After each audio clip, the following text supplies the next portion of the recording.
वालेकुम दोस्तों वीरों की हाल चाल ने ठीक ठाक हो। उम्मीद करते हैं सारे भरा खैरियत से होंगे। अज का न्यू ब्लॉग स्टार्ट किया वा कि जानी कि असी प्लेटा चलाइया असी मुरब्बे कि तुहानू दस दें कि यार गर्मी की शिद्दत भी काफ़ी सी क्योंकि कमांद नूं पानी लाना सी, इस वास्ते असी व्लॉग बनाया वा। इंशाअल्लाह ताला एक दिन ऐसा टाइम लैके आवांगे कि जिहड़े लोग सानू गल्लां करदे ना कल उही साडे पिछे पिछे चल के आएंगे इंशाअल्लाह। क्योंकि यार तुसी गल्लां बहुत करते हो, क्योंकि यार कमेंट भी एक भाई ने किया सी कि यार ना तुहाडा कोई बोलन का अंदाज ना लैन ना देन ना फनी वीडियो साड़ी लाइक करदे आ। साड़ी वीडियो लाइक शेयर जरूर करके जाया करो। अज का न्यू ब्लॉग इस वास्ते बनाया कि असी आए सी जी अपने मुरब्बे आ, देखो चेक कर सकते हो। 16 प्लेटा लाइया हुई सी जी। आ ट्यूबल भी खड़ा नहीं चलाया और पानी देखो जी माशाल्लाह पानी निकलता पाया वा। 16 प्लेटा तो चेक कर सकते हो तुसी। आ देखो जी इस वास्ते ब्लॉग बनाई दा वा कि यार चलो लोगों पिंड वालों पता लग जाए, क्योंकि पिंड वाले तो एक ब्रांड है ना, चलो शहर वालों पता लग जाए। पानी देखो यार मोटर कढ़ती पई आ, वो 16 प्लेटा ने तार पाई हुई आ।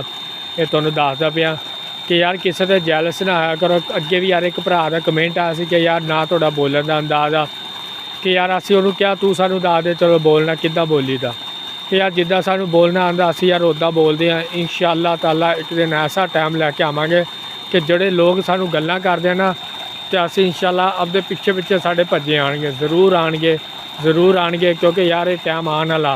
तुसी यार किसी से जैलस ना होया करो। अगे भी असी तुहानू दस्सिया मैं अपने आया सी जी मुरब्बे। आ 16 प्लेटा चलदियां पईयां ने, इस वास्ते भी व्लॉगिंग भी करी दी आ, फनी वीडियो भी बनाई दी आ। देखो यार कई लोग कहते यार वीडियो सही नहीं बनाते, ना फनी की कोई चासा तो ना व्लॉगिंग की। देखो यार असी पिंड वाले आ, पिंड वाली वीडियो बनानी होंदियां जिहड़ी तुहानू अच्छी लगे। साडा अगर यूट्यूब चैनल तुहानू अच्छा लगे तो लाइक शेयर जरूर करके जाया करो भरावो।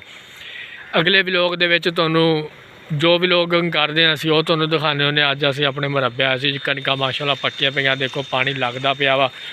इधर भी तुसी चेक कर सकते हो। तो 16 प्लेट नाल देखो पीटर ने असी चलाया इस वास्ते क्योंकि यार गर्मी भी आ, उसकी वजह तो असी फिर ट्यूबल चलाया है। अस क्या चलो पानी लगता रहूगा, डीजल क्योंकि महंगा तुहानू पता ही आ। इस वास्ते यार व्लॉगिंग करी दी आ। तुहाडा वेलकम होगा वीरां दा, जिहड़ा वीर मैनू लाइक शेयर करके जांदा वा।